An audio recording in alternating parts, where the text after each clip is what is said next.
And as we know, Conor McGregor, who recently got married, who's kind of had a transformation, he went down to Peru or somewhere and he did ayahuasca and he went on a spiritual journey. He's a changed man. He's born again. And I'm saved. I am healed. Hey, fair play to the guy. Fair play to the guy. And I'll tell you what, when you do see clips of him online, he does look healthier. He does look less puffy. And you do see clips of him out there training. So the man's getting ready for something. And a lot of people, because obviously I have a podcast and we'll be back on Monday, by the way, me and Felder, so tune in for that. A lot of people are like, yeah, McGregor's done. Listen, a lot can change. The man's still only, I think he's 37 years old, okay? So he's not like he's that old yet. Yeah, he's at the tail end of his career. Even though, like Mike Tyson, he said he wants to do this for the rest of his life. He's at the tail end of his career. But 3 years, 4 years away, right? A lot can change if you lock in, if you get disciplined, if you get rid of all the bad habits, if you abandon all the yes men, if you get rid of all the distractions and you get in the gym, it's not unthinkable to think that Conor McGregor could get just somewhere near the form that he had when he made his rise. I think, Dana White said it best, back then. Not only was I burning some premium jet fuel, but I was too much man for Conor, too big, what is he going to do? Outstrike me? I think I would have been like a bad style from him. They probably wanted easier fights from him at that time. Someone where he could get his air beneath his sails, because it wasn't going to be me. And I still think to this day, Conor knows it. And he don't like that fight. She'll talk about everybody else but me, because he knows I'll snipe his ass quick. That little lucky left shit he does ain't going to work with me, a premium striker, brother. I'm going to see that shit a mile away and slap him in the face. So I don't think Chris Brandon ever would have been good. I'm going to beat the fucking dog shit out of him, straight up stand-up style. Are you surprised? None of that grappling. I'm just going to get in your face, knee your ribs, elbow your fucking face. It's going to be a fight, man. Conor McGregor's potential opponent for the White House event remains undetermined, though his name continues dominating headlines. Despite no confirmed bout, speculation persists about whether his presence is essential for the card's success or if the event can proceed without him. Regardless of the uncertainty, McGregor's involvement keeps generating significant buzz and discussion throughout the combat sports community. I apologize, you'll probably remember who it was, where you talked about the Chandler-Conor McGregor fight, and you're like, that's old news. Chandler comes out and says he's going to keep optimism about it. You, to be completely transparent at this point, as much as you want to be at least, how empty slate is that card? Or do you already have in your head what you're hoping to happen, and then you just kind of got to make it happen? Like where are you in the development of the card? Because I know that's a massive ordeal for all parties. So my entire focus right now is on the launch this weekend. I got boxing on Friday, the UFC on Saturday. Sunday, I'm watching the Patriots go to the Super Bowl. Hell yeah. And then Monday, we're all in on the White House fight. We don't have anything laid out. Nothing. It'll all start Monday. Okay. All right. And no disrespect to Chandler. We love Chandler. Chandler's one of the...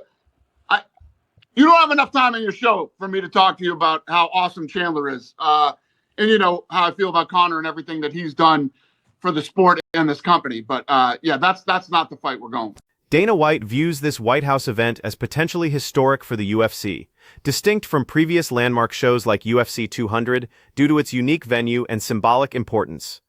He stressed that complex logistics prevent any concrete announcements, with organizers still navigating the intricate planning required for such an unprecedented location. White emphasized how the setting itself elevates the significance beyond typical UFC events. Well, we're going to figure that all out this week. But when you look at, this is like a one-of-one event. It's something that will never happen again. And we building this card, we have this video rendering of what it looks like. We literally have the trees that are in the, the south lawn. We'll know exactly where the sun is until it sets. So all the logistics are done. And now it's time we believe that this is going to be the most watched UFC event ever. I mean, you've had UFC 200, 300, 100, the Sphere. To say that this card is going to top all of those, be bigger, more important, those are some big words right there. Do you believe this could be the type of event that almost kickstarts, maybe similar to what happened coming out of COVID, that maybe kickstarts a new era of fandom for this sport? The UFC president highlighted how this venue could transform fighters' perspectives on competition, noting that most athletes have never stepped inside the White House, much less competed there. He believes performing in such a prestigious location becomes part of a competitor's lasting legacy, creating interest that extends far beyond traditional fight fans. The historic setting adds gravitas that transcends typical sporting events. To it that have never seen it before. And when you talk about like me, my executive team, the staff that works here, the media that covers us, and the fighters, this is going to be the most unique, amazing, night of our entire careers. So, the fighters are walking from the Oval Office, and I bet a lot of the people that cover the sport and are fans of the sport have probably never even been to the White House before, and obviously the fighters. So this is a really special one-of-one night. And when we go to do something, I like to deliver, and I like to deliver big. So we are, it's going to be special. And now this Exciting week, times. yeah, actually, fly in he lives in Texas, so he's coming in, and we're going to have him here for a few days, and we're going to start hammering out this card.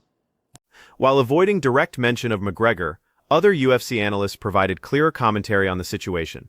Chael Sonnen described the McGregor negotiations as far from finalized, characterizing them as multiple interconnected storylines rather than a nearly completed deal. He portrayed the circumstances as unusually complex, with each potential scenario dependent on other variables falling into place first, making predictions extremely difficult. Now, I'm not predicting that for you. When we do talk about the White House, and we've got every level of crazy at play here.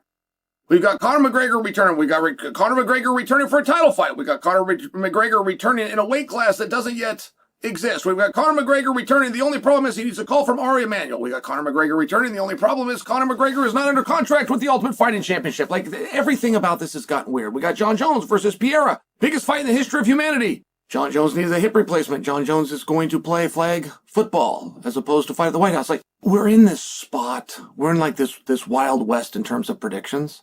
And I do think that Ilia Topuria versus Islam is the biggest fight that we could make, for the most part. There's a broad stroke on that, right? Jones versus Pierre. If we're just having fun, fights that we could make. Jones versus Aspinall. Pierre versus Aspinall. Like, if we've got this... Sonnen also cautioned against assuming fighters possess insider knowledge about their own futures. He admitted previously falling into this misconception, explaining that people often believe connected fighters like McGregor and Michael Chandler already know upcoming plans and are simply withholding information. However, Sonnen clarified that fighters frequently discover their career developments through media reports just like fans do, suggesting the McGregor situation isn't as advanced as many assume. Magic wand, but in the scope of being realistic, I do not think that you're going to get Islam versus Ilia at 155. And more importantly, if Ilia and Islam do fight, when that day comes, I think it should be at 170. Because a big piece of the story is champ status. And the only way you preserve that opportunity is for Ilia to go up. Islam also came out early on, before he had fought with Jack, captured the 170-pound title. And he said, I'm going to do both. I'm going to grab the belt at 70. I'm going to come right back to 55. I'm going to fight at both. As soon as he made 170, and he felt that was like to have the same experience without the torture of pulling off those extra 15 pounds, he came out and said, no, I'm never going back. I believe him. That sounds right. But Chandler appeared to not know. He appears to be very open. And one mistake that I have made a number of times in the sport is to think that the athletes know, but they're keeping a secret. Well, Chandler knows what's going on. Chandler knows whether he's fighting Conor. But Chandler and Conor are going to preserve this and reveal it to the media when they're ready. Time after time, that just turns out to not be the case. The guys just genuinely don't know. Ariel Helwani questioned both McGregor's participation and the White House card's viability, drawing parallels to 2020 when Conor threatened retirement over unfavorable contract terms. Helwani recalled how McGregor previously wanted to compete, but was sidelined due to pandemic restrictions, using this to illustrate that Conor only fights under favorable conditions. He raised concerns about the financial structure, noting that while McGregor drives pay-per-view sales, the White House event might not follow traditional PPV models, potentially affecting his typical revenue streams. it's about to get really interesting with Conor McGregor in the UFC. It's about to get really interesting, and it's starting to feel like pandemic 2020 vibes. And what I mean by that is, do you remember there was a time, I remember Amanda Nunes fought Felicia Spencer, and I remember he was going off on Twitter. He was talking about, F this, I'm going to retire, all this stuff. And I remember he called me, and I wrote a whole article for ESPN.com. He retired in 2020 because they wouldn't give him a fight. And they wouldn't give him a fight until they could have some kind of attendance. And that attendance came 2021 in Abu Dhabi, January of 2021 against Dustin Poirier, if you remember. They didn't want to have him at the Apex in front of no one. And so I remind you, when that White House card comes around, June 14th, there will be no pay-per-view. There will be no gate. And what I'm hearing is there's going to be no sponsors as well. So it's going to be it's going to be gigantic as far as brand awareness and whatnot. But as far as sponsors on the cage, it's not going to be like that because White House and you know, it gets a little tricky with that. Pettis Carroll emphasized McGregor's unique leverage position compared to other fighters, stemming from his unmatched ability to generate attention and media coverage. Carroll suggested this leverage allows Conor to demand different terms, particularly if the UFC's business model shifts away from pay-per-view revenue. He noted that if current arrangements don't align with McGregor's financial expectations, the fighter possesses enough influence to resist or decline participation entirely. One person whose comments on all of this fighter pay stuff that I care about, and that's Conor McGregor. Well, there's two people. There's Dana White and there's Conor McGregor. And the reason I care about Conor McGregor's thoughts on this is because he's the only one with leverage. When he talks about on a Roblox stream, my contract is null and void, he's the only one with the ability to go, no, you actually do need to pay me a different amount because I'm the only one who actually sells pay-per-views. Pay-per-views were down bad last year. I can't imagine there were many champions who were making a ton of money by selling pay-per-views. The UFC obviously wasn't making a ton of money by selling pay-per-views and has pivoted away from that model. And so there's nobody out there who's really going to be too hard done if all of a sudden the UFC is like, we're moving away from pay-per-view. There's going to be some extra money and not ask about it ever again, right? Volk was on talking to you and he kind of didn't know what's going on, but is Volk really going to be the one to rock the boat and do it? There's only one person who stands to benefit in a major way from pay-per-views